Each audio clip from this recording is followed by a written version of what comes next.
नमस्कार दोस्तों।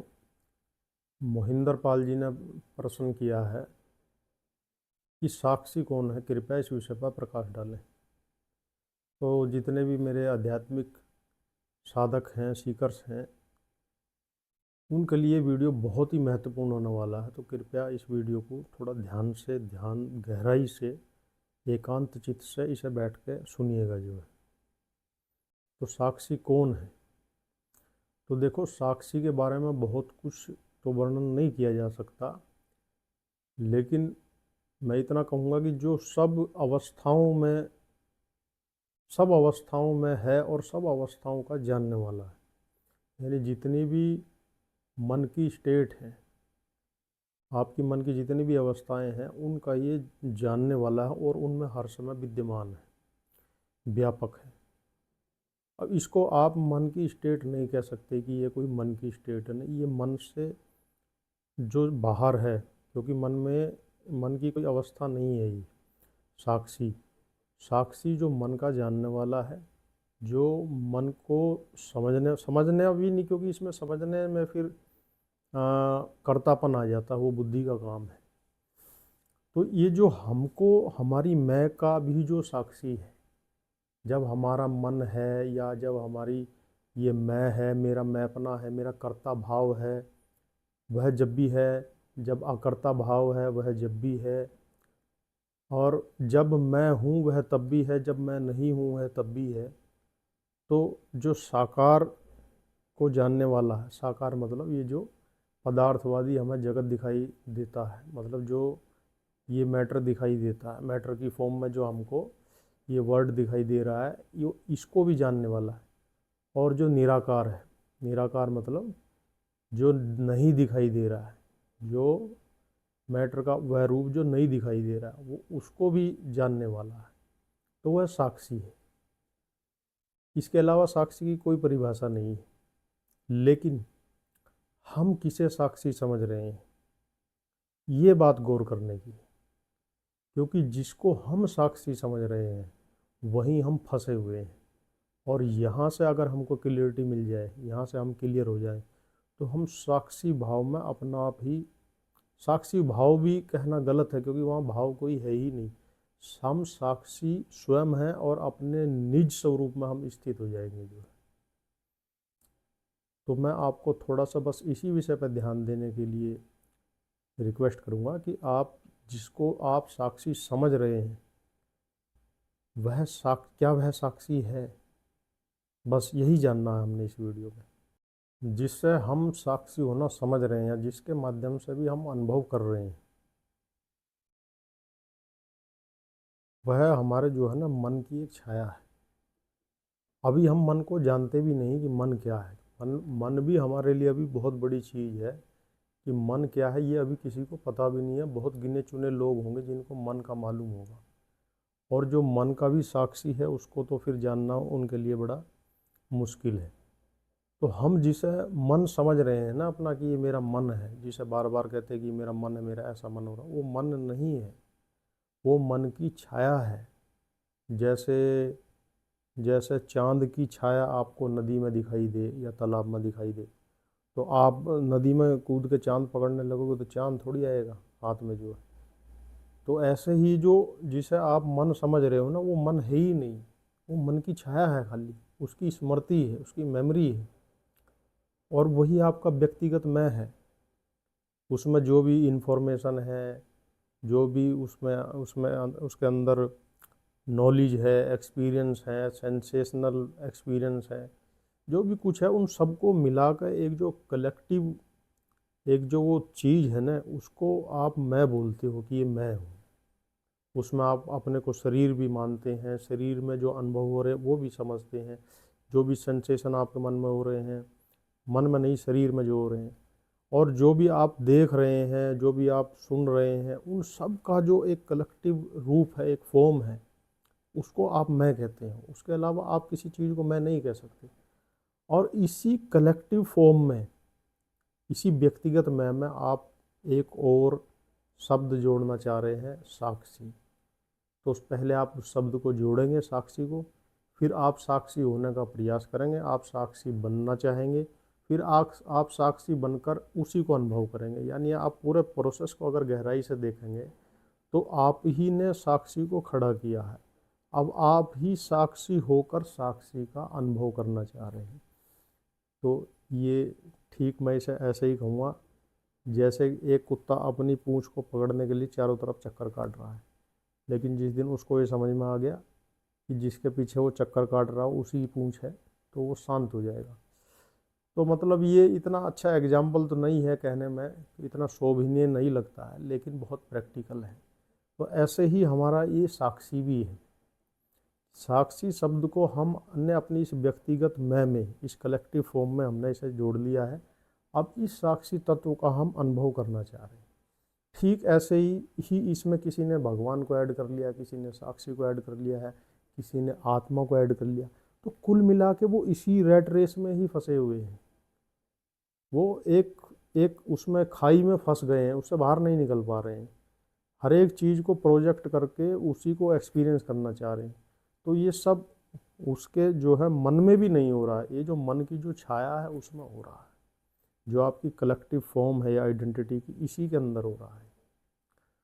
और ये जब चीज़ें तरंगे आपके ब्रेन में जब चलते हैं विचार के रूप में, तो इनका आपको शरीर में कुछ साइकोलॉजिकली भी और फिजिकली भी एक सेंसेशन मिलता है। थोड़ी उसमें पॉजिटिविटी निगेटिविटी एक मिक्स उसका जो है इफ़ेक्टिव एक्सपीरियंस मिलता है, लेकिन वो सच नहीं है। वास्तविक वो सत्य नहीं है। सत्य ये है कि किसी तरीके से आप अपनी इस मैकेनिकल मैं को जान जाओ, जो ये व्यक्तिगत आपकी मैं है, जो एग्जिस्ट नहीं करती है। अगर किसी तरीके से यही गिर जाए या इसी से आप ऊपर ट्रांसेंड कर जाओ, तो वो साक्षी तत्व तो हर समय बना हुआ है ही। उसको उसको क्रिएट नहीं करना है, उसको आप किसी भाव से नहीं ला सकते हैं। ये सब एक तरीके से जो है ये बिजनेस है, एक स्पिरिचुअल बिजनेस मैं इनको बोलता हूँ। तो उसमें लोग लगे हुए हैं और दूसरे लोगों को भी काफ़ी भ्रमित कर रहे हैं। कोई भी आदमी, मैं दावा करता हूँ, ना साक्षी भाव पैदा कर सकता है और ना ही साक्षी भाव तो पैदा कर लेगा वो, क्योंकि साक्षी को उसने मान लिया कि ये साक्षी, उसने पहले शब्द दिया अपने अपने व्यक्तिगत मैं को कि ये साक्षी है, ये साक्षी की इन्फॉर्मेशन। फिर अपने उसी मैं को उस स्वरूप में ढालने का प्रयास। तो रोज़ प्रैक्टिस करेगा तो वो उस वैसे साक्षी की जो है फीलिंग तो डेवलप कर लेगा, लेकिन कभी साक्षी नहीं हो सकता, कभी भी साक्षी नहीं हो सकता। तो लोग सोचते हैं कि हम तो कुछ कर ही नहीं रहे। कितना कितना बड़ा भ्रम है ये, लोगों को कितना भ्रमित किया जा रहा है। आपका जो व्यक्तिगत मैं है ना, वो कर्ता भाव ही है। आप उसको अकर्ता बना ही नहीं सकते। अगर उसको आप अकर्ता भी बनाओगे वो तब भी कर्ता ही रहेगा, क्योंकि अकर्ता होने में भी कर्ता भाव है, साक्षी होने में भी कर्ता भाव है। कर्ता भाव रहेगा ही रहेगा, क्योंकि ये जो आपका व्यक्तिगत मैं है ये बना ही कर्म पर है। ये कर्म की जो छाया है उसी का जो है प्रतिबिंब है। ये आपके मन का ही प्रतिबिंब है। ये तो एक्टिव रहेगा ही रहेगा। इसको आप करता करो अकर्ता करो कुछ भी करो, ये दोनों रूप में ही करता ही रहेगा। इसके अंदर डूअरशिप रहेगी ही रहेगी। इसको आप मिटा ही नहीं सकते। कोई प्रयास कुछ भी आप कर लीजिए, ये मिट ही नहीं सकता, क्योंकि ऐसे ही नहीं मिट सकता जैसे आप अपनी छाया नहीं मिटा सकते। आप कौन सा अपनी परछाई मिटा सकते हो? अपनी परछाई पे आप कितना ही पैर मारो, कितना ही कूदो, उससे भागो, कुछ भी करो, वो मिटेगी ही नहीं। बस जिस दिन आप ये समझ जाओगे कि ये मेरी ही परछाई है, तो उस दिन आप उस परछाई से परेशान नहीं होगे, रहेगी वो तब भी। अगर आप साक्षी तत्व में आप स्थित भी होगे तब भी वो व्यक्तिगत में आपका रहेगा ही रहेगा। ठीक ऐसे ही जैसे आपके शरीर की परछाई रहेगी ही रहेगी। उसको आप ना काट सकते हैं, ना उसको घटा सकते हैं, ना बढ़ा सकते हैं। उसके साथ आप कुछ कर ही नहीं सकते, वो रहेगी रहेगी। तो ये जो साक्षी में आप साक्षी को अनुभव करना चाह रहे हैं या साक्षी को ना जानना चाह रहे हैं, ये आप इसी व्यक्तिगत मैं के माध्यम से जानना चाह रहे हैं। उसके माध्यम से इसको जाना ही नहीं जा सकता। देखो, साक्षी का अर्थ ये होता है जो कोई प्रतिक्रिया दे ही नहीं, जो किसी प्रकार की इसके अंदर कोई प्रतिक्रिया नहीं है, बिल्कुल निष्पक्ष है, अनबायस्ड है। मतलब उसको, अगर आपको भूख लगी है तो भी उसे कुछ नहीं लेना, अगर आप भूख से मर रहे हो तब भी वो साक्षी, उसे कुछ नहीं लेना। या आपको बहुत अच्छा खाने को मिल गया, बहुत अच्छे व्यंजन 56 भोग मिल गए, तब भी उसको कोई स्वाद नहीं है, उसको कोई मतलब नहीं। तो हर दशा में साक्षी है वो कोई आपके इमोशन से प्रभावित नहीं हो रहा है, आपका सुख दुख से प्रभावित नहीं हो रहा है।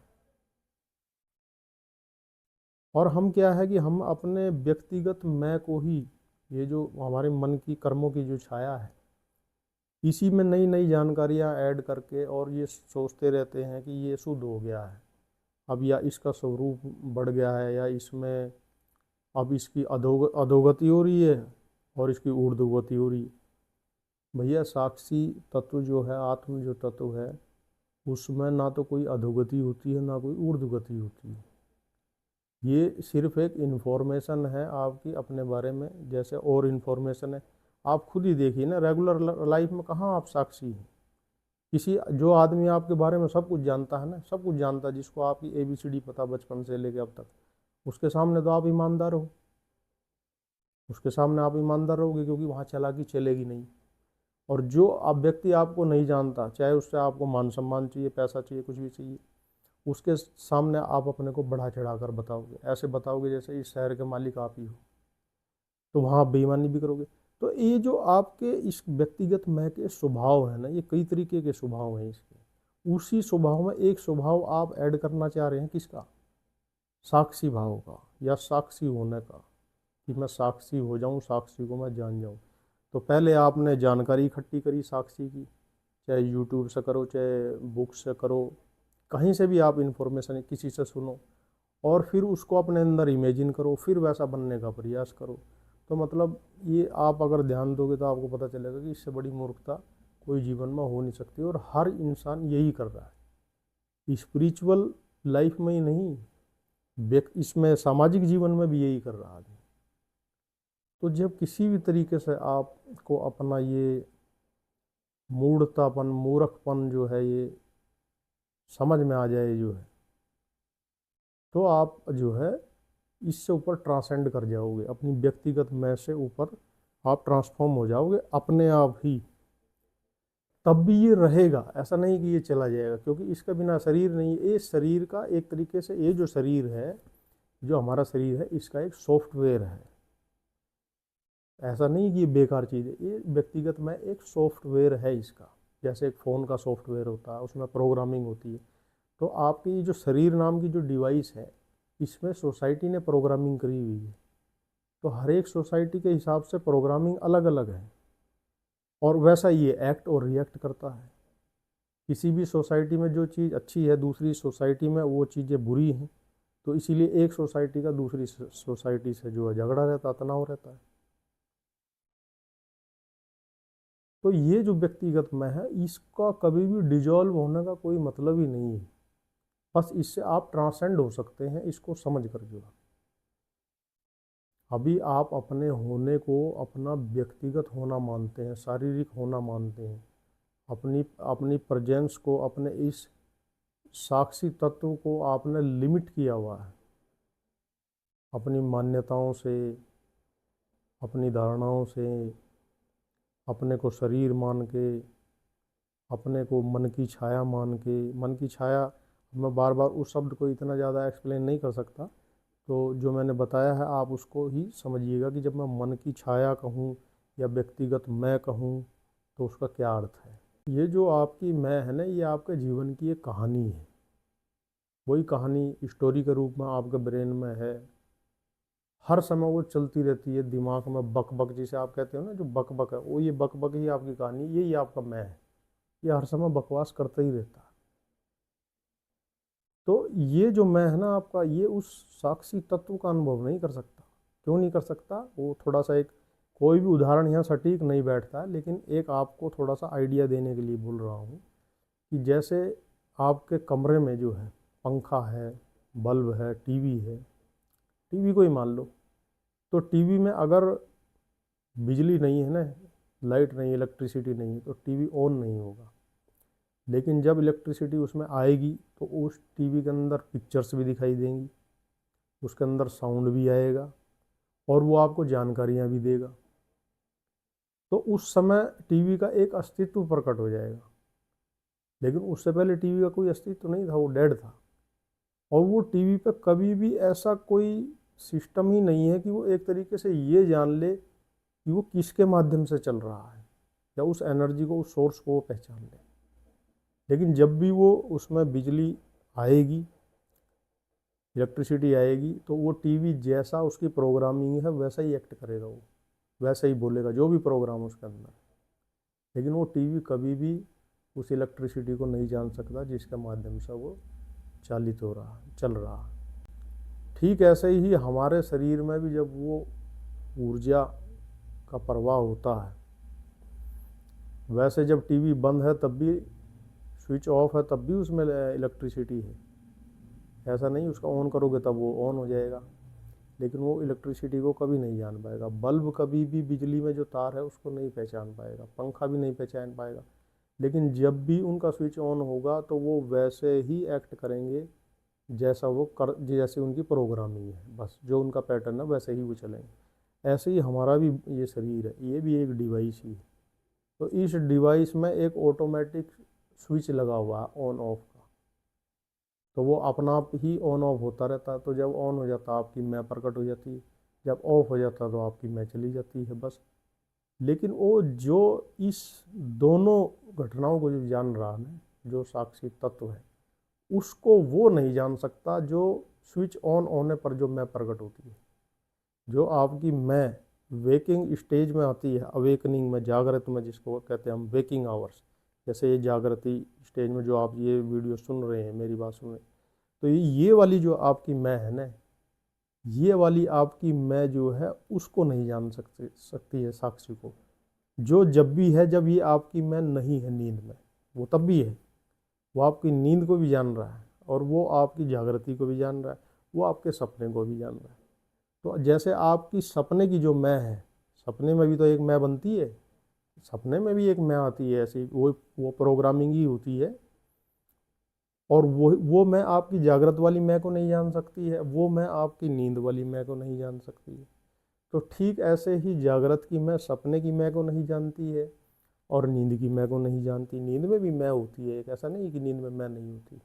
उस मैं को हम थोड़ा अनकॉन्शियस माइंड कह सकते हैं, कि दूसरा भी शब्द दे सकते हैं। लेकिन इन तीनों मैं को, जागृत की मैं, सपने की मैं, नींद की मैं, इन तीनों की जो ये प्रोग्रामिंग वाली मैं है, इन तीनों को जो अलग अलग और एक साथ जानता है वो साक्षी तत्व है। तो ये मेरे भाई जितना भी लोग ये प्रचार प्रसार कर रहे हैं ना कि आप साक्षी भाव डेवलप करो, आप साक्षी हो जाओ, तो आप साक्षी को जान जाओ, साक्षी को जाना नहीं जा सकता। क्योंकि साक्षी कोई दो नहीं है, कोई चार नहीं है, कोई पांच नहीं है। वो एक ही तत्व है, एक ही जगह उसी की सत्ता और किसी की सत्ता है ही। ये जो आपका मैं है, ये प्रोग्रामिंग वाला मैं है। और इसी में से आप सब अनुभव कर रहे हैं, सबको जानने का प्रयास कर रहे हैं, लेकिन आप कुछ भी नहीं जान पा रहे, क्योंकि हर एक अनुभव एक खालीपन छोड़ के जा रहा है। आप अगर डेली लाइफ में भी ये चीज़ देखेंगे ना, आपका कोई भी अनुभव है, वो अनुभव कभी तृप्ति नहीं दे रहा, वो उसके पीछे खालीपन छोड़ के जा रहा है। और वही खालीपन को आप भरने का प्रयास कर रहे हैं, उसमें साक्षी तत्व ऐड कर रहे हैं, उसमें परम तत्व ऐड कर रहे हैं, और उसमें आप अपनी साधना भी ऐड कर रहे हैं कि मैं ऐसी साधना करूँगा, ऐसा अष्टांग योग करूँगा, या कुछ भी अपने शरीर को इसको कष्ट दूंगा। कुछ भी नहीं होने का उससे। जब ये बात आपको पूरे तरीके से एकदम आपके अंदर उतर जाएगी ना, ये किसी भी तरीके से, तो आप अपना आप ही शांत हो जाओगे और अपने आप ही वो साक्षी जो भाव है आपका, जो हर समय है, उससे वही प्रकट हो जाएगा। प्रकट क्या, वो है ही, बस हमको तो समझ में नहीं आ रहा कि कैसे है, क्या है। क्योंकि व्यक्तिगत मैं से हमारा संबंध ज़्यादा बना हुआ है, और व्यक्तिगत मैं के साथ जुड़ने के कारण हम अपने को बहुत सीमित मान रहे हैं। चल अब भी सब कुछ उसी से रहा है, जो वो वाइटल फोर्स है वही चला रही है, उसी से चल रहा है। उसके अलावा सब, इस सब प्रोग्रामिंग के पीछे वही है। आपकी व्यक्तिगत मैं के पीछे, जीव भाव के पीछे कितने भी भाव हैं, इमोशन है, उस सब के पीछे वही है। लेकिन ये जितने भी भाव हैं, आपके इमोशन हैं, जिनको आप बहुत मतलब ऐसा जिंदा मानते हो, नहीं, ये सब मैकेनिकल हैं। अगर ये जिंदा होते तो ये हर समय रहते। ये मैकेनिकल फीलिंग है जो ब्रेन सेल्स में हमारे या बॉडी में जगह जगह स्टोर है, सेंसेशन के रूप में, जो है संवेदन के रूप में ये स्टोर है। तो इनको आप रिकॉल करते हो तो ये फिर से रिलीज हो जाती है, आपको फिर लगता है कि जिंदा। ये नहीं है, ये इनका कोई वास्तविक स्वरूप है ही नहीं। मोहिंदर पाल जी, बस अब इससे ज़्यादा तो क्या मैं बोलूँ। जो वो बोल सकता था, जो कह सकता था, वो मैंने आपको बता दिया। अगर एक लाइन में आपको कहूँ ना, तो आपने पहले एक सीरीज आती थी, शायद हमारे टाइम पर तो थी, अब आपकी एज तो मुझे मालूम नहीं, तो एक शक्तिमान नाटक आता था जो, तो उस शक्तिमान में, नाटक में जो शक्तिमान था ना, वही गंगाधर था। तो मैं आपसे यही कहूँगा कि भैया, गंगाधर ही शक्तिमान है। आप ही वह सत्ता हैं और कोई नहीं है। आप यहाँ पर आके इस शरीर में गंगाधर बन गए हैं और शरीर से बाहर आप शक्तिमान है, बस। तो गंगाधर ही शक्तिमान है। और मुझे सुनने के लिए, समय देने के लिए भैया, सभी का बहुत बहुत बहुत धन्यवाद, बहुत आभार।